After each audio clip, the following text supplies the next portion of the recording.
अस्सलाम वालेकुम दोस्तों, मैं आपको परफेक्ट वेब सॉल्यूशंस की तरफ से लारावेल 8 और लाइववायर 2 के इस वीडियो ट्यूटोरियल में खुशामदीद कहता हूं। दोस्तों, मेरा नाम इमरान कासिम है और आज के इस वीडियो ट्यूटोरियल में हम देखेंगे कि लाइववायर 2 के अंदर हम किस तरीके से जावास्क्रिप्ट को एनेबल कर सकते हैं या किस तरीके से डिफरेंट काइंड्स ऑफ जावास्क्रिप्ट की जो लाइब्रेरीज़ हैं वो ऑन पर्पज़ हम यूज़ कर सकते हैं। फॉर एग्ज़ाम्पल एक वक़्त आएगा कि जब आपको कोई टोस्ट मैसेज शो करना होगा, एक वक़्त आएगा जब आपको कोई ड्रॉप डाउन मेन्यू शो करना होगा। तो इस सूरत में you have to use a JavaScript library. Any JavaScript library आप यूज़ कर सकते हैं, कोई स्पेसिफिक नहीं है। आप जेक्यूरी यूज़ करना चाह रहे हैं, जेक्यूरी यूज़ कर सकते हैं। आप कस्टम जावास्क्रिप्ट लिखना चाहते हैं, आप कस्टम जावास्क्रिप्ट लिख सकते हैं। लेकिन जो लाइववायर 2 है वो रिकमेंड करता है अल्पाइन जेएस को। अल्पाइन जेएस अगेन हमारे पास एक जावास्क्रिप्ट की लाइब्रेरी है जो कि इंटीग्रेट होती है डायरेक्टली इनसाइड लाइववायर के 2 के साथ। तो इस लाइब्रेरी का मकसद ये है कि आपके जो कोड है उसको कंपोनेंट तक जाने ही ना दिया जाए और जो काम आप जावास्क्रिप्ट में रहते हुए आप करते हैं वो जहन में रखिए कि वो काम जो है वो सिर्फ़ और सिर्फ उस दौरान ही परफॉर्म होता है, उस व्यू के दौरान परफॉर्म होता है, उसका कंपोनेंट्स के साथ लिंक नहीं होता। लेकिन अल्पाइन जेएस ऐसी लाइब्रेरी है, ऐसी इंटीग्रेटेड लाइब्रेरी है जो कि ना सिर्फ आपको सिर्फ और सिर्फ फ्रंट एंड प्रोवाइड करती है बल्कि वो आपके कंपोनेंट्स के साथ कम्युनिकेट भी कर सकती है। मतलब लाइववायर 2 ने जो इंटीग्रेशन हमें दी है जावास्क्रिप्ट की अपने कोड में, जो हम लाइववायर स्क्रिप्ट्स के थ्रू इंटीग्रेट करते हैं, उसका अगर आप कोड देखेंगे तो उसमें आपको नज़र आएगा कि ये लाइब्रेरी को भी डिटेक्ट करती है। मतलब अगर उसको लाइब्रेरी मिले अल्पाइन जेएस की तो उसको भी लोड करती है, फिर उसके फीचर्स को इसके अंदर ऐड किया गया है लाइववायर 2 के अंदर। So out of the box Laravel Livewire 2 जो है वो आपको रिकमेंड करता है कि आप यूज़ करें अल्पाइन जेएस को। लेकिन इसका हरगिज़ ये मतलब नहीं है कि यू हैव टू यूज़, कि आपको ज़रूर यूज़ करना चाहिए अल्पाइन जेएस को। बल्कि अगर आप चाहें तो आप इनलाइन जावास्क्रिप्ट, मतलब कंपोनेंट के अंदर जो उसका व्यू है कंपोनेंट का, एक क्लास होती है और एक उसका व्यू होता है जो ब्लेड डॉट पीएचपी फाइल होती है। तो उस ब्लेड डॉट पीएचपी फाइल के अंदर आप कस्टम जावास्क्रिप्ट कोड भी लिख सकते हैं विदाउट यूजिंग अल्पाइन जेएस, अगर आपकी जावास्क्रिप्ट पर अच्छी कमांड है। लेकिन अगर आप क्विक सॉल्यूशन चाहते हैं तो इट इज़ रिकमेंडेड कि आप अल्पाइन जेएस यूज़ करें। अल्पाइन जेएस के अंदर बहुत सारे फीचर्स हैं जो कि मैं आगे आके आने वाले ट्यूटोरियल में, इसी वीडियो ट्यूटोरियल में मैं आपको बताऊंगा और थोड़ी थोड़ी उनकी एग्जांपल्स भी दूंगा ताकि आपको समझ लगे कि why we should use Alpine JS rather than writing our own bunch of JavaScript code.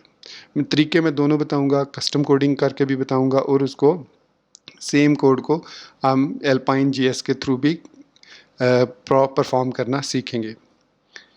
तो मैं उम्मीद करता हूँ कि आप मेरे इस वीडियो ट्यूटोरियल को एंड तक देखेंगे और इसको लाइक भी करेंगे। इसके अलावा अगर आप हमारे इस चैनल परफेक्ट वेब सॉल्यूशंस पर न्यू हैं तो इसको सब्सक्राइब करते हुए बेल के आइकन को प्रेस करते हुए ऑल नोटिफिकेशंस को ऑन कर लीजिएगा ताकि आने वाले लारावेल के वीडियोस की अपडेट्स आपको मिलती रहें और आप उनसे अप टू डेट रह सकें। Thank you very much. तो चलिए शुरू करते हैं आज के इस लारावेल 8 और लाइववायर 2 के वीडियो ट्यूटोरियल को। तो इससे पहले कि मैं आपको कुछ एग्जांपल्स दूं अल्पाइन जेएस की, कि अल्पाइन जेएस को किस तरीके से यूज़ किया जाता है लाइववायर 2 के अंदर, उससे पहले मैं आपको ये बता दूं कि कस्टम कोडिंग आप किस तरीके से करते हैं, मतलब कस्टम या इनलाइन जावास्क्रिप्ट आप किस तरीके से लिखते हैं इनसाइड लाइववायर 2। इसके लिखने का एक स्पेसिफिक तरीका है। अगर आप उस मेथड को या उस तरीके को फॉलो नहीं करेंगे तो आपका कोड प्रॉपरली एग्जीक्यूट नहीं होगा and you will get lots of error inside your console. So let's go to the Sublime Text 3। यहाँ पर सपोज कीजिए हमारे पास होम का कंपोनेंट है और home dot blade dot P H P उसका व्यू है जो कि रिसोर्सेज के अंदर, व्यूज़ के अंदर, लाइव वायर के अंदर home dot blade dot P H P के नाम से मौजूद है। मैंने इसको ओपन कर लिया और साथ ही मैं ऐप के अंदर से H T T P live wire के अंदर से home dot P H P को भी ओपन कर लेता हूँ।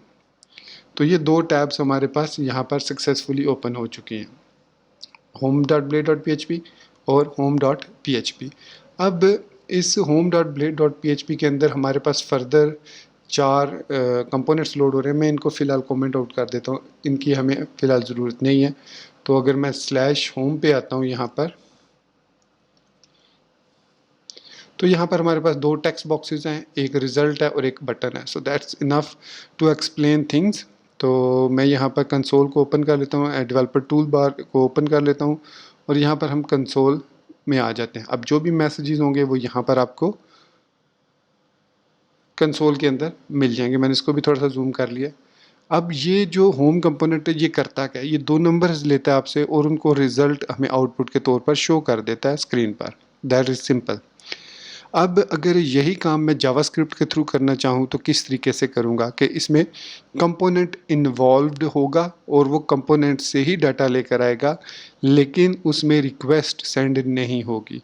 यहाँ पर मैं नेटवर्क टैब में आपको दिखा दूंगा कि नेटवर्क टैब में कि वो रिक्वेस्ट सेंड हुए बगैर किस तरीके से हम जावास्क्रिप्ट को यूज़ करते हैं। तो वापस आते हैं सबलाइम में और यहाँ पर मैं एक स्क्रिप्ट का टैग लगाता हूँ। ये अब मैं स्क्रिप्ट कहाँ पर लिख रहा हूँ, home.blade.php में, और हमारा जो लाइव वायर के स्क्रिप्ट्स हैं वो लोड हो रहे हैं app.blade.php में। ओके, सो यहाँ पर अब डिटेक्ट करने के लिए कि आया लाइव वायर लोडेड है या नहीं, क्योंकि उसके बगैर हम लाइव वायर की कोडिंग नहीं कर सकते, स्क्रिप्ट को लाइव वायर से कम्युनिकेट नहीं करा सकते। तो सबसे पहले हमें लिखना होगा document.add इवेंट लिसनर और उसके अंदर हम लाइव वायर कॉलन लोड का फीचर ऐड करेंगे कि जब लाइव वायर लोड हो तो तब ये वाला फंक्शन एग्जीक्यूट हो। अब इस फंक्शन के अंदर अगर मैं यहाँ पर कंसोल डॉट लॉग करता हूँ @this, सो @this हमें ये एक ऑब्जेक्ट मिल जाता है। ठीक है, अब मैं वापस आता हूँ, इसको रीलोड करता हूँ। सो होम पे रिक्वेस्ट सेंड हुई, लाइव वायर लोड हुआ। अब कंसोल के अंदर हमारे पास एक प्रॉक्सी का ऑब्जेक्ट आ गया जिसके अंदर कुछ हमें फंक्शन मिले। अब ये गेटर और सेटर हैं इसके अंदर हमें, और इस गेटर के अंदर आगे आप देख सकते हैं कुछ फंक्शंस हैं। अब इनको यूज़ किस तरीके से करना है, इस दिस ऑब्जेक्ट को यूज़ किस तरीके से करना है, ध्यान में रखिए ये दिस ऑब्जेक्ट लाइव वायर के कंपोनेंट की तरह काम करता है। फॉर एग्जांपल यहाँ पर हमारे पास 2 नंबर हैं, num1 है और num2 है। अगर यहाँ पर मैं लिखता हूँ @this dot num1 is equal to 20, @this dot num2 is equal to 20, सो अब देखेंगे कि ऑटोमेटिकली इन दोनों टेक्स्ट बॉक्सेस में 2020 लिखा हुआ आ जाएगा। वापस आता हूँ मैं यहाँ पर, रीलोड करता हूँ इसको, तो देखिए 2020 दोनों में लिखा हुआ नज़र आ गया। ये कहाँ से आ रहा है, ये इस जावास्क्रिप्ट के कोड से आ रहा है जो हमने यहाँ पर मेंशन किया और इसको लोड किया after live wire is loaded. अगर मैं इसको बगैर लाइव वायर लोडेड के रन करने की कोशिश करता हूँ, फॉर एग्जांपल मैं सिंपल लाइव वायर लिखा मैंने और इसको रीलोड किया, सो इन दैट केस हमारा जो कोड है वो उसने काम नहीं किया और यहाँ पर कोई भी ऑब्जेक्ट हमारे पास अवेलेबल नहीं है।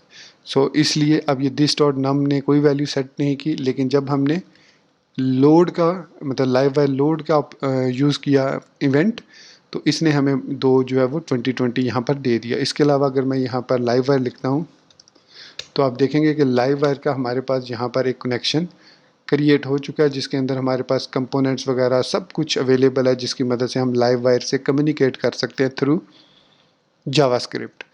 अब नेक्स्ट मैं इन दोनों को ऐड करना चाह रहा हूँ, तो मैं सिंपली यहाँ पर लिखूँगा @this add, और ये एक फंक्शन है ऐड, तो इसको मैंने कॉल किया। अब ये फंक्शन कहाँ पर है, ये फंक्शन यहाँ पर home.php के अंदर यहाँ पर मौजूद है जो कि रिज़ल्ट में अपडेट करता है वैल्यूज़ को। उसके बाद मैं यहाँ पर लिख देता हूँ console.log @this.result, इसको एग्जीक्यूट करते हैं। तो देखिए यहाँ पर हमारे पास रिज़ल्ट इज़ 40 आया, लेकिन यहाँ पर ये नल आया। और यहाँ पर नेटवर्क टैब में अगर आपको मैं दिखाऊँ तो एक रिक्वेस्ट सेंड हुई। ये रिक्वेस्ट कब सेंड हुई, ये देख सकते हैं आप कि ये एक फेच रिक्वेस्ट थी, मतलब ये एक एजेक्स रिक्वेस्ट जो है वो सेंड हुई है इस लाइव वायर के मैसेज होम को। सो होम को एक रिक्वेस्ट यूआरएल ये वाली थी और इसका प्रीव्यू ये था, रिस्पांस इसका ये आया, इनिशिएटर इसका, यहाँ पर सारी चीज़ें हमारे पास मौजूद है। सो ये रिक्वेस्ट कब सेंड हुई, जब हमने देखिए जब हमने इसको this @this dot add function को कॉल किया तो एक रिक्वेस्ट सेंड हुई। हमने दिस डॉट नम को 20 किया, दिस डॉट नम 2 को 20 किया, लेकिन कोई रिक्वेस्ट सेंड नहीं हुई। यहाँ पर नेटवर्क की टैब में कोई रिक्वेस्ट सेंड नहीं हुई। लेकिन जैसे ही ये देखिए नेटवर्क, अब पहली होम लोड हुआ, नेटवर्क और होम के बाद अब ये रिक्वेस्ट सेंड हुई है। ये हमारे पास होम है और ये हमारे पास लाइव वायर के अंदर से मैसेज होम है। सो इट मीन्स कि इस तरीके से हम जावास्क्रिप्ट के साथ इसको कम्युनिकेट करा सकते हैं। अगर यहाँ पर मैं 22 लिखता हूँ तो देखिए एक रिक्वेस्ट सेंड हुई, इसको 22 किया, एक और रिक्वेस्ट सेंड हुई, और जब मैंने रिज़ल्ट को कैलकुलेट किया तो एक और रिक्वेस्ट सेंड हुई। सो टोटली 1 2 3 4 रिक्वेस्ट सेंड हुई। लेकिन यहाँ पर दिस डॉट नम 1 एक रिक्वेस्ट है, दिस डॉट नम 2 दूसरी है, दिस डॉट ऐड तीसरी है। लेकिन इन दो रिक्वेस्ट पर उसने इसको एग्जीक्यूट नहीं किया, बल्कि जब हमने दिस डॉट ऐड को कॉल किया तो उसके बाद उसने उनको कॉल किया। यहाँ पर उसने डायरेक्टली इसके अंदर दोनों वैल्यूज़ पास कर दी। So this is the beauty of using JavaScript, ताकि आपका जो लोड है कंपोनेंट पर वो कम से कम हो और कम से कम आपके कंपोनेंट्स जो हैं वो रिफ्रेश हों। So that is the purpose of using JavaScript inside live wire. तो एक तो इसका तरीका यह है कि इसको कहा जाता है इनलाइन स्क्रिप्टिंग। आप हर कंपोनेंट के अंदर इस स्क्रिप्टिंग को यूज़ कर सकते हैं। इसके अलावा आप कुछ इवेंट को अगर इमिट करते हैं, फॉर एग्जांपल यहाँ पर हमने एक इवेंट इमिट किया सर्विसेज डॉट वेब, मैं इसको सिर्फ सर्विस कह देता हूँ, बल्कि मैं इसको एमिट करता हूँ ग्लोबली, एमिट, और नाम मैं इसको कोई नहीं देता, बल्कि सिंपली मैं इसको कह देता हूँ रिजल्ट कैलकुलेटेड। अब ये इवेंट भी हम कैप्चर कर सकते हैं विद इन द जावास्क्रिप्ट। किस तरीके से? यहाँ पर console.log की जगह मैं लिख सकता हूँ @this.on। अब यहाँ पर इवेंट का नेम लिखूँगा, जो इवेंट एमिट हुआ है वो है रिजल्ट कैलकुलेटेड। इसको कॉपी किया, पेस्ट किया, उसके बाद इसको मैं कॉल बैक फंक्शन दे सकता हूँ इस तरीके से, और इसमें मैं console.log this dot sorry not $this @this, ये ध्यान में रखना है, ये $this नहीं है, ये @this रिज़ल्ट है। अब जब मैंने इसको इस तरीके से कैलकुलेट किया और इस कोड को रीलोड किया, तो अब आप अगर कंसोल में देखेंगे तो हमें इसका आंसर 40 जो है मिला। इससे प्रीवियसली आपने नोट किया होगा हमें यहाँ पर नल नज़र आया था, क्योंकि वो जावास्क्रिप्ट का राउंड ट्रिप कंप्लीट होने से पहले ही एग्जीक्यूट हो गया था। और दूसरा ये है कि ये जो जावास्क्रिप्ट है ये एक दफ़ा एग्जीक्यूट होता है जब कंपोनेंट लोड होता है, उसके बाद ये चेंज नहीं होता, इसका कोई भी चीज़ें चेंज नहीं होती। इसका प्रूफ ये है कि यहाँ पर मैं 22 कर देता हूँ और यहाँ पर मैं लिखता हूँ @this.num1। सो यहाँ पर वो कह रहा है कि ये कंपोनेंट अवेलेबल ही नहीं है। सो livewire.num1 लिखता हूँ। सो कह रहा है num1 is undefined. So it means हमें यहाँ पर @this यूज़ नहीं कर सकते। इवन अगर मैं this.num1 लिखूँ सो हमें वो अनडिफाइंड दे रहा है। सो कहने का मकसद ये है कि ये जो कोड है, ये जो जावास्क्रिप्ट है, ये आपका जो पोर्शन है, ये सिर्फ एक दफ़ा एग्जीक्यूट होता है जब आपका कंपोनेंट लोड होता है। जैसे ही कंपोनेंट लोड हुआ उसने num1 को एक वैल्यू और num2 को एक वैल्यू असाइन कर दी, उसके बाद इस फंक्शन को कॉल कर लिया, उसके बाद इस इवेंट को उसने कैप्चर किया। अब ये जो इवेंट है ना, ये जितनी दफ़ा कैलकुलेट होगा उतनी दफ़ा ये एग्जीक्यूट होगा। फॉर एग्जांपल मैं आपको इसकी प्रूफ इस तरीके से दिखाऊंगा कि अगर मैंने यहाँ पर 22 किया, यहाँ पर भी 22 किया और इसको शो रिज़ल्ट किया, तो यहाँ पर भी हमें 44 नज़र आ रहा है। मतलब ये जो है ना इवेंट, ये इवेंट जो कैप्चर कर रहा है ये बार बार एग्जीक्यूट हो रहा है, लेकिन ये अब एग्जीक्यूट नहीं होगा। बताने का मकसद ये है कि ये कोड पोर्शन जो है वो एग्जीक्यूट नहीं होगा। मैं इसको एक दफ़ा फिर शो रिज़ल्ट करता हूँ, तो रिक्वेस्ट सेंड हुई तो यहाँ पर हमें 44 नज़र आ गया। अब अगर मैं यहाँ पर 23 कर देता हूँ और शो रिज़ल्ट करता हूँ तो 45 यहाँ पर भी है रिज़ल्ट और 45 रिज़ल्ट यहाँ पर भी है। सो इस तरीके से ये जो कैप्चर कोड कर रहा है ये बार बार एग्जीक्यूट होगा, और ये वाला जो कोड है ये सिर्फ एक दफ़ा एग्जीक्यूट होगा। और ये एक किस्म का आपका इवेंट लिसनर है लाइव वायर का, जो कि कोई भी इवेंट जब चेंज होगा तो उसको वो अपडेट करेगा। इवन अगर आप ये करना चाह रहे हैं कि @this.on num1 चेंज फंक्शन, आप ये भी कर सकते हैं कंसोल लॉग @t_num1।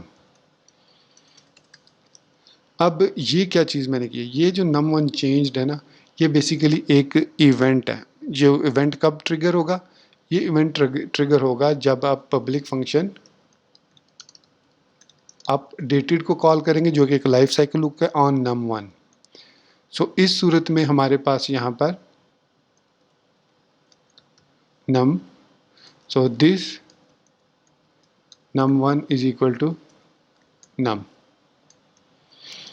और इसके बाद हम यहाँ पर लिखेंगे, बल्कि मैं यहीं पे लिख देता हूँ, इसको मुझे पास करने की ज़रूरत नहीं है। यहाँ पर मैं लिखता हूँ this emit num1 changed, simple. So इसको हमने इमिट कर दिया। इसी तरीके से मैं इसको कॉपी करके यहाँ पर पेस्ट कर देता हूँ, और num2 के लिए भी मैं इसको कॉल कर लेता हूँ। सो num2 चेंज्ड। इसके बाद मैं वापस उसमें आऊँगा ब्लेड में, और यहाँ पर इसको मैं कॉपी कर लेता हूँ एक दो और दफ़ा, और यहाँ पर num2 change. So this num2 है और ये num1 है। सो इस तरीके से अब हमारे पास ये जो कोड रन होगा, इसको एक दफ़ा रीलोड करते हैं।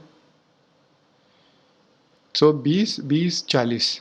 सो जैसे ही वो अपडेट हुए पहली दफ़ा, तो यहाँ पर हमारे पास 20, 20 और 40 आ गया, और रिज़ल्ट भी कैलकुलेट हुआ। अब मैं अगर इसको 22 करके जैसे ब्लर करूँगा, तो यहाँ पर आप देख सकते हैं कि हमारे पास 22 ट्रिगर हो चुका है। इसी तरीके से अगर मैं इसको 42 करके करता हूँ, तो यहाँ पर 42, और जब शो रिज़ल्ट करूँगा तो 64 भी यहाँ पर हमें इन दोनों को सबमिट करके शो कर देगा।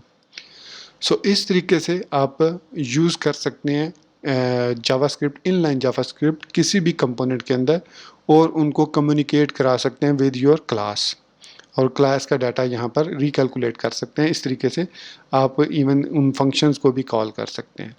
तो ये जो तरीका है, इसको कहा जाता है inline way of using JavaScript inside Livewire 2। तो इसी तरीके से सोचिए कि अगर हमें यहाँ पर एक ड्रॉप डाउन मेन्यू क्रिएट करना हो, कि जब हम ड्रॉप डाउन मेन्यू पर क्लिक करें तो एक फर्दर मेन्यू ओपन हो।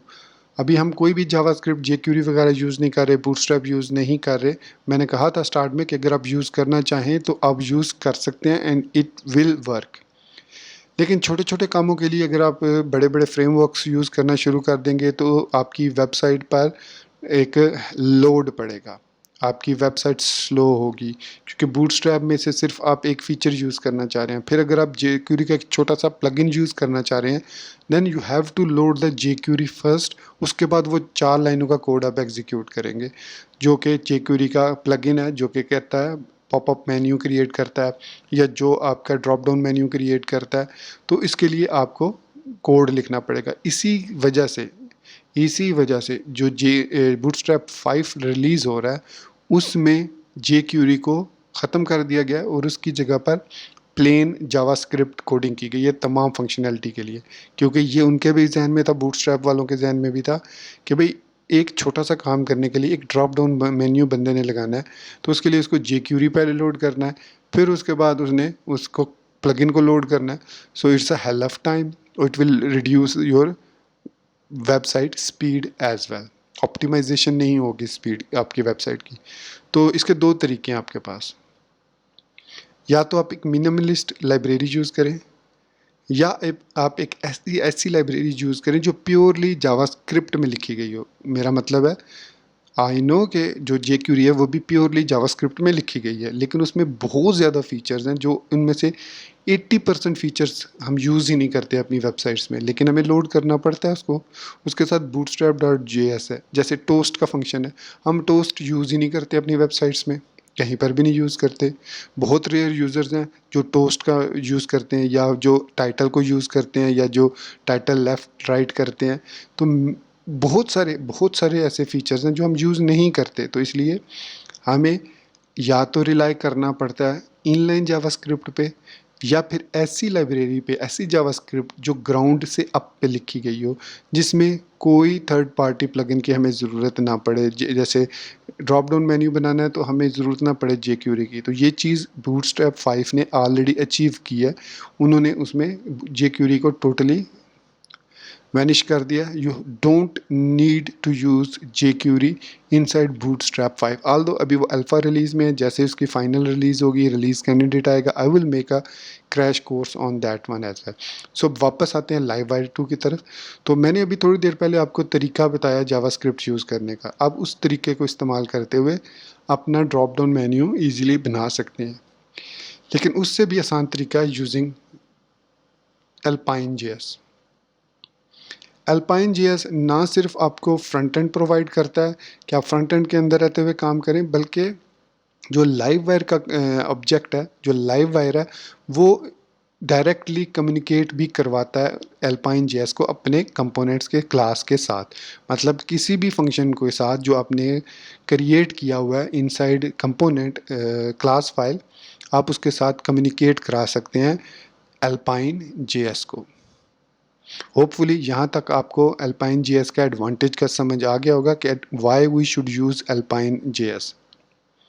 तो अब हम देखते हैं कि किस तरीके से हम Alpine.js को इंटीग्रेट कर सकते हैं लाइववायर 2 के अंदर। तो यहाँ पर मैं इस वक्त Alpine.js की जो गिटहब रिपॉजिटरी है उस पर मौजूद हूँ। इसको थोड़ा सा एक्सप्लोर कर रहा था क्योंकि मेरे लिए भी ये एक न्यू चीज़ है, लेकिन चूँकि ये एक जावास्क्रिप्ट लाइब्रेरी है और मैंने काफ़ी सारे जावास्क्रिप्ट के ट्यूटोरियल्स भी बनाए हैं related to Vue.js, React.js, plain JavaScript, object oriented JavaScript as well, और इवन मैंने जावास्क्रिप्ट की मिनी ट्यूटोरियल सीरीज़ भी क्रिएट की हुई है चैनल पर। तो मुझे इसको समझने में कोई इतना ज़्यादा प्रॉब्लम नहीं हुई। और सबसे इम्पॉर्टेंट जो चीज़ है वो ये लाइन है कि Alpine.js offers you the reactive and declarative nature of big frameworks like Vue or React at a much lower cost. So note, this tool's syntax is almost entirely borrowed from Vue and by extension Angular. I am forever grateful for the gift they are to the web. So actually आप यूँ समझ लें कि जो Alpine.js है वो एक lighter version है ऑफ Vue प्लस एंगुलर या रिएक्ट। सो ये उन्हीं फ्रेमवर्क की तरह एक रिएक्टिव और डिक्लरेटिव नेचर का हमारे पास एक फ्रेमवर्क है या एक लाइब्रेरी है।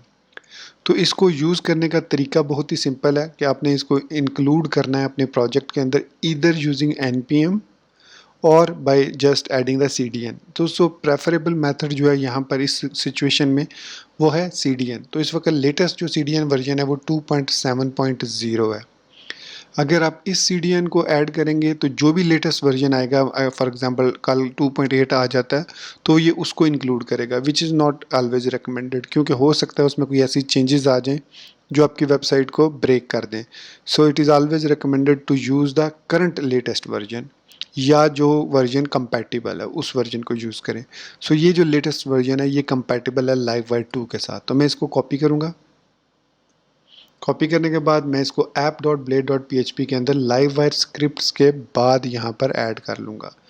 बाद में इसलिए ऐड करूँगा क्योंकि लाइववायर स्क्रिप्ट जो है ये ऑटोमेटिकली इसके लिए वेट करता है और उसके साथ हमें डेफर लगाने की ज़रूरत नहीं है, क्योंकि हम ऑलरेडी इसको बॉडी में ऐड कर रहे हैं, ना हेड में ऐड नहीं कर रहे। अगर आप हेड में ऐड कर रहे होंगे तो you have to use the defer code, तब ये काम करेगा। तो यहाँ पर मैंने इसको ऐड कर लिया एट द एंड। अब ये जो एंगुलर Alpine.js है ये हमारे पास अवेलेबल हो गया है through out in all over components.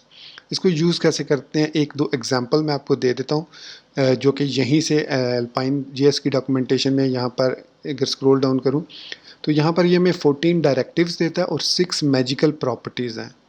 अगर आप इन तमाम के बारे में मुझसे जानना चाह रहे हैं कि मैं इनके तमाम के बारे में ट्यूटोरियल्स बनाऊं तो मुझे कमेंट सेक्शन में ज़रूर बताइएगा। मैं इस पर एक अलग से सीरीज़ बना दूंगा, मतलब क्रैश कोर्स टाइप बना दूंगा। यहाँ पर हमारा मकसद ये है कि एक दो एग्जांपल मैं आपको दूंगा इसकी, और उसके बाद हम लाइव वायर के साथ इसकी इंटीग्रेशन को देखेंगे कि ये लाइव वायर के साथ किस तरीके से काम करता है। तो इसमें जो मोस्ट इम्पॉर्टेंट प्रॉपर्टी है वो है एक्स डाटा। सो ये एक स्कोप क्रिएट कर देता है। एक्स डाटा जो भी आप जहाँ पर भी यूज़ करेंगे तो ये आपके लिए एक डिक्लरेटिव किस्म का स्कोप क्रिएट कर देता है उस पर्टिकुलर प्लेस में। फिर उसके बाद आप इनमें से कोई सी भी प्रॉपर्टी यूज़ कर सकते हैं, चाहे इनिट जो है वो कोई भी वेरिएबल या एक्सप्रेशन को इनिशियलाइज करने के लिए। इस एक्स डाटा के अंदर भी आप ऑब्जेक्ट्स की सूरत में वैल्यूज़ को इनिशियलाइज कर सकते हैं जिनको आप मॉडिफाई कर सकते हैं through out this x data loop, मतलब एक्स डाटा के कंटेनर के अंदर रहते हुए। सो इट मीन्स यहाँ पर हमें अपने home.blade.php में जहाँ पर भी अल्पाइन यूज़ करना है उसको हमें हमेशा x डाटा के अंदर यूज़ करना है। So div x dash data it me sorry not date data. So अब यहाँ पर हम तमाम अल्पाइन कोड यूज़ करेंगे। फॉर एग्जांपल अगर मैं एक वैल्यू डिस्प्ले करवाना चाहता हूँ p टैग के अंदर, तो मैं लिखूंगा x dash text is equal to double quotes फिर उसके अंदर सिंगल कोट। ये जो अप्रोच है ये व्यू और रिएक्ट और एंगुलर में भी है कि अगर आप एक डिक्लेरेटिव स्टेटमेंट यूज़ कर रहे हैं, एक डाटा बाइंडिंग के लिए यूज़ कर रहे हैं, उसके अंदर आप एक स्ट्रिंग को अगर डिस्प्ले करवाना चाह रहे हैं तो डबल कोट के अंदर आप सिंगल कोट यूज़ करेंगे। अदरवाइज़ वो इसको एज अ वेरिएबल ट्रीट करेगा जो कि हम यहाँ पर इनिशियलाइज़ कर सकते हैं। फॉर एग्जांपल यहाँ पर मैं लिखता हूँ मैसेज कॉलन हेलो वर्ल्ड। अब इस मैसेज को एज अ वेरिएबल है ये, इसको हम सिंगल कोट में नहीं लिखेंगे बल्कि इसको हम इस तरीके से लिखेंगे x dash text is equal to message. उसके बाद जब मैं इसको कंपोनेंट को रीलोड करूँगा तो यहाँ पर हमारे पास मैसेज आ गया हेलो वर्ल्ड। अगर मैं सिंपल टेक्स्ट को डिस्प्ले करवाना चाहूँ तो मैं इसको सिंगल कोट के अंदर इस तरीके से लिखूँगा हेलो वर्ल्ड। फिर हमें x डाटा के साथ इस वैल्यूज़ को ऐड करने की ज़रूरत नहीं है। इस तरीके से अब मैं इसको रीलोड करूँगा तो हमारे पास हेलो वर्ल्ड स्मॉल लेटर्स में इस तरीके से लिखा हुआ नज़र आया। सो this is example of using alpine GS. Alpine GS को हमेशा आपने एक्स डाटा के अंदर लिखना है। अगर मैं एक्स डाटा के अंदर नहीं लिखता, इस तरीके से लिखता हूँ, तो ये इसको डिस्प्ले नहीं करेगा स्क्रीन पर, देख सकते हैं। सो इसलिए हमें मस्ट है कि एक्स डाटा की प्रॉपर्टी यूज़ करें। सो डिव के अंदर x डैश डाटा ये लाजमी यूज़ करना है और इसके अंदर हम तमाम कोड करेंगे तो देन हमारा जो अल्पाइन जीएस है वो काम करेगा। अब ये तो होगी एक एग्जांपल यूजिंग अल्पाइन जीएस। अब हम इसको किस तरीके से यूज़ कर सकते हैं with live wire. So live wire एक इसको ऑब्जेक्ट हमें प्रोवाइड करता है $वायर के नाम से, जो कि हम यहाँ पर डायरेक्टली कॉल कर सकते हैं। सो $वायर डॉट रिज़ल्ट अगर मैं लिखता हूँ तो ये हमें रिज़ल्ट प्रोवाइड करेगा। अगर यहाँ पर मैं $num लिखता हूँ, num1 लिखता हूँ, तो num1 की जो वैल्यू होगी वो डिस्प्ले करेगा। लेकिन यहाँ पर अगर मैं इसको रीलोड करता हूँ और यहाँ पर मैं 22 यहाँ पर 22 शो रिज़ल्ट करता हूँ तो ये इसको डिस्प्ले नहीं कर रहा। इसकी रीज़न ये है कि ये जो num1 है ये हमने इनिशियलाइज़ नहीं करवाया शुरू में। मतलब कहने का ये है कि यहाँ पर num1 is equal to something होना चाहिए, num1 is equal to something, num2 is equal to something, num result is something. ये समथिंग का मतलब है कि इसको इनिशियलाइज़ करना ज़रूरी है, चाहे आप माउंट मेथड में कर लें, चाहे आप यहाँ पर directly as an public property इसको वैल्यू साइन कर दें। फिर जब आप इसको रीलोड करेंगे तो इसके अंदर डिक्लेरेटिव वैल्यू 0 आ गई। सो अब इसका मतलब है मैं यहाँ पर जो भी चेंज करूँगा वैल्यू वो ऑटोमेटिकली यहाँ पर अपडेट हो जाएगी। अगर मैं रिज़ल्ट को शो करना चाह रहा हूँ तो मैं यहाँ पर num1 की जगह पर रिज़ल्ट लिख सकता हूँ इस तरीके से। इसको रीलोड किया, क्योंकि बाय डिफ़ॉल्ट ये वैल्यू फॉल्स होती है और फॉल्स होने की सूरत में ये इस वैल्यू को डिस्प्ले नहीं करता। तो ज़ीरो की सूरत में अब ये जो भी रिज़ल्ट होगा उसको यहाँ पर शो कर देगा। तो इस तरीके से हम अपने किसी भी ऑब्जेक्ट को यूज़ कर सकते हैं with in this live wire, I mean alpine GS. और इसके अलावा हम इसको कॉपी करते हैं यहाँ पर सारे फॉर्म को और यहाँ पर इंसर्ट कर देते हैं विद इन दिस डिव। ये हमने इस तरीके से ऐड कर दिया। इसको रीलोड करते हैं। सो इसमें कोई इशू नहीं होगा, हमारा कोड जो है वो सेम उसी तरीके से काम करेगा, ठीक है।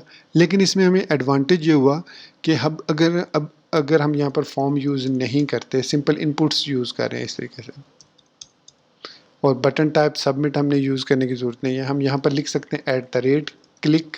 अब ये जो @क्लिक है ना, ये basically VAX dash on colon click है। सो ये उसके शॉर्टर फॉर्म है। x dash on colon click is same like @click. ये बाइंड कर रहा है क्लिक इवेंट को अल्पाइन जीएस के साथ। और उसमें हम यहाँ पर डबल कोट्स के अंदर लिखते हैं वायर डॉट ऐड। सो ये हम ऐड का फंक्शन कॉल कर रहे हैं जब हम इस पर क्लिक करें। सो वायर ये हमारे पास ऑब्जेक्ट है जो मैंने बताया अवेलेबल होता है। तो इसके बाद मैं इसको रीलोड करता हूँ। अब मैं यहाँ पर 22 लिखता हूँ, यहाँ पर भी 22 और इसको क्लिक करता हूँ तो देखिए हमारे पास सेम रिज़ल्ट आया। मैं अगेन यहाँ पर 32 लिखा, रिक्वेस्ट सेंड हुई, 32 लिखा, रिक्वेस्ट सेंड हुई, शो रिज़ल्ट किया, अगेन रिक्वेस्ट सेंड हुई।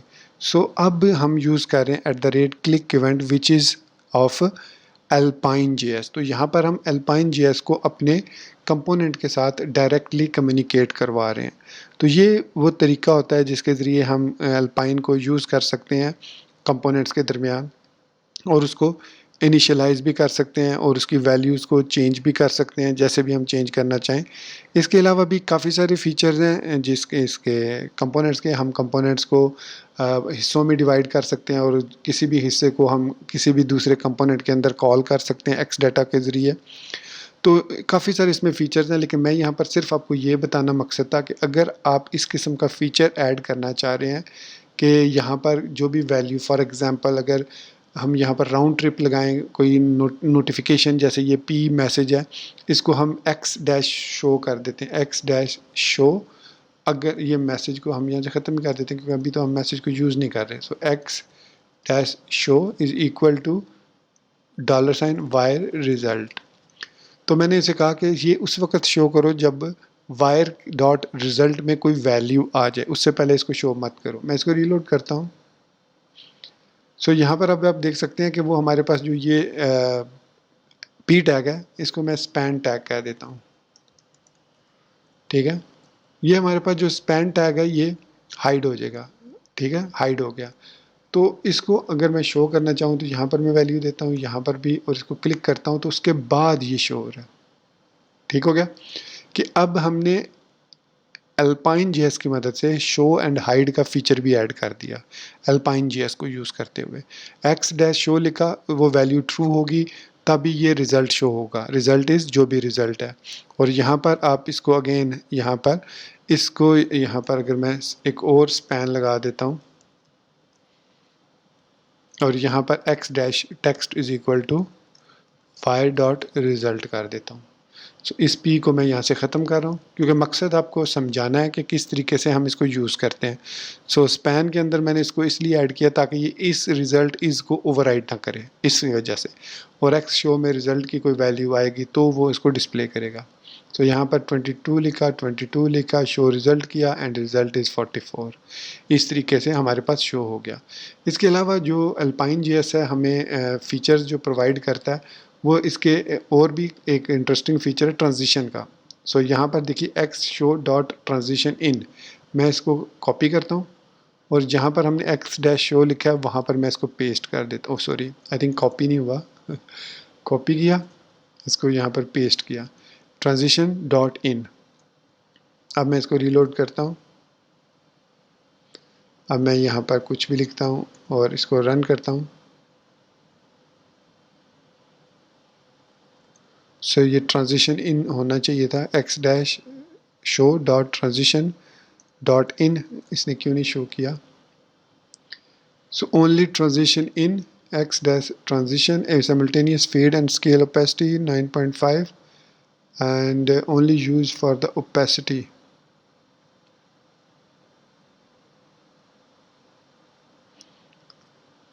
X dash transition is equal to open is a convenience API for making more plugin using CSS transitions. So ये आई थिंक हमारे पास अवेलेबल नहीं है transition open की, तो इस वजह से वो डॉट इन का मतलब है कि यहाँ पर only transition in, only transition out, opacity. अगर मैं इस ओपेसिटी को यूज़ करता हूँ, ओपेसिटी को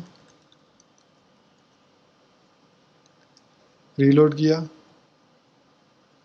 22 नहीं, आई थिंक ट्रांजिशन को यूज़ करने का तरीका थोड़ा सा डिफरेंस है। एक्स डैश शो तो काम कर रहा है, सो इट्स वर्किंग फाइन, लेकिन ट्रांजिशन इस पर काम नहीं कर रही। आई थिंक ट्रांजिशन को मैंने अभी इसको इतनी ज़्यादा मतलब डिटेल में देखा नहीं है कि ये कैसे काम करता है ट्रांजिशंस वगैरह। तो हर इस पर मैं अलग से जब क्रैश कोर्स बनाऊंगा तो इन सारी चीज़ों को मैं पहले चेक कर लूँगा। सो एक्स शो जो हमें शो करता है x dot transition is equal to open, these content will be transition in and out. So open जो है वो डिस्प्ले नन करता है,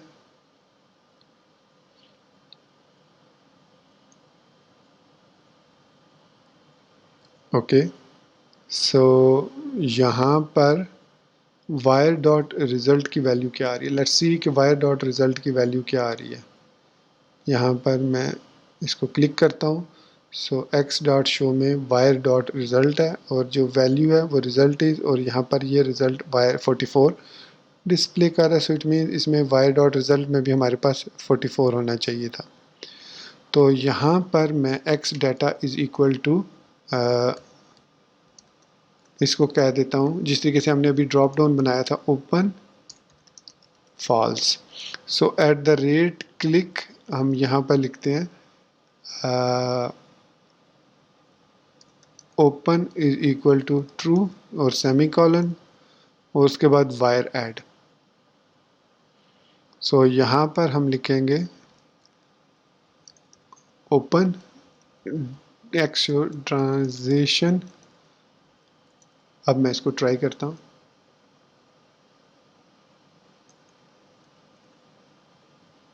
हाँ, अब ये ट्रांजिशन हुई है सही। सो ट्रांजिशन इन, इसको ट्रांजिशन इन किया, मतलब ट्रू और फॉल्स की सूरत में ये काम करती है। सो यहाँ पर 22, यहाँ पर, तो अब ये ट्रांजिशन हमारे पास हुई है और ट्रांजिशन इन है। इसी तरीके से ओपेसिटी अगर लगाते हैं हम,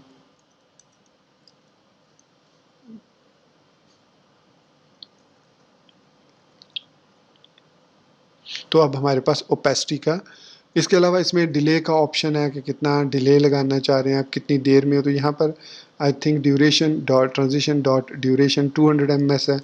सो यहाँ पर ओपेसिटी लगानी है, ओपेसिटी डॉट ड्यूरेशन हम इस पे 500 मिलीसेकंड लगा देते हैं। कंसोल को भी चेक एंड बैलेंस रखिएगा कि उसमें कोई एरर तो नहीं है। सो 22 शो रिज़ल्ट, तो हमारे पास ये ट्रांजिशन ड्यूरेशन 500। ओपेसिटी को मैंने अभी ख़त्म करके चेक करता हूँ क्योंकि ये क्विकली शो हुआ था। इसको I think may be 1500 ms, मतलब 1.5 सेकंड्स।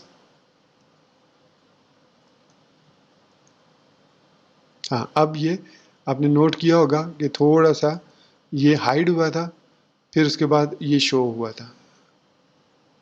और यहाँ पर मैं इसको at the rate and click dot away is equal to open is equal to false, इस तरीके से करते हैं। इसको चेक करते हैं।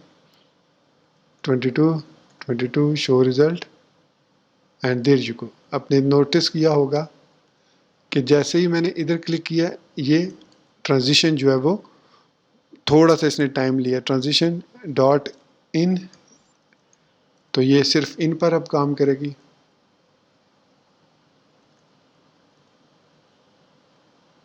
ठीक है, अब ये इसने सिर्फ इन पे काम किया, ये देख सकते हैं आप। सो इस तरीके से हम डिफरेंट फीचर्स को इसको यूज़ कर सकते हैं, अल्पाइन जेएस के फीचर्स को इसके साथ, लाइव वायर के साथ। बाकी इसकी आप और डिटेल देखना चाहें तो आप इसकी डॉक्यूमेंटेशन को फॉलो कर सकते हैं और इसी कॉन्सेप्ट को जहन में रखते हुए आप ना सिर्फ इसके कंपोनेंट्स क्रिएट कर सकते हैं बल्कि ऑन द फ्लाई आप अगर लारावल की जो जेट स्ट्रीम के साथ देखा हो इसकी कम्बिनेशन को, तो उसमें आपने कई जगह पर एक्स डैश इनपुट्स देखा होगा। तो ये बेसिकली तमाम के तमाम यूज़ होते हैं एक्स एलिमेंट्स, और ये अल्पाइन जीएस के एलिमेंट्स हैं और उसके बाद ये यूज़ करते हैं और डेफिनेशन इनकी वही बनती है कि इनपुट एलिमेंट आपके सामने ये शो करते हैं। तो दोस्तों ये था हमारा आज का लारावल 8 और लाइव वायर 2 का वीडियो ट्यूटोरियल, जिसमें हमने देखा कि किस तरीके से हम अल्पाइन जीएस को इंटीग्रेट कर सकते हैं लाइव वायर के अंदर और किस तरीके से हम कस्टम जावास्क्रिप्ट भी लिख सकते हैं लाइव वायर 2 के अंदर और अपनी कोडिंग कर सकते हैं। इसके अलावा उसी वायर कॉल एंड लोड के अंदर हम थर्ड पार्टी लाइब्रेरीज़ को भी इनिशियलाइज़ कर सकते हैं, उनके फीचर्स को यूज़ कर सकते हैं, उनके अंदर कोई वैल्यू भी जो कंपोनेंट की तरफ से आ रही हो उसको डिस्प्ले कर सकते हैं। तो मैं उम्मीद करता हूँ कि आपको मेरे इस वीडियो ट्यूटोरियल की समझ आई होगी और आपको लाइव वायर के अंदर जावास्क्रिप्ट को ऐड करने का मकसद भी समझ आ गया होगा। और इसी बात के साथ मैं आपसे इजाज़त चाहूँगा। मिलते हैं नेक्स्ट वीडियो ट्यूटोरियल में। टिल देन चैनल को सब्सक्राइब करना, वीडियो को लाइक और शेयर करना, बेल आइकन दबाना और ऑल नोटिफिकेशंस को ऑन करना बिल्कुल मत भूलिएगा। और स्पेशली मुझे अपनी दुआओं में याद रखिएगा। And thank you very much for watching this video tutorial. Take care, good bye and Allah हाफिज़।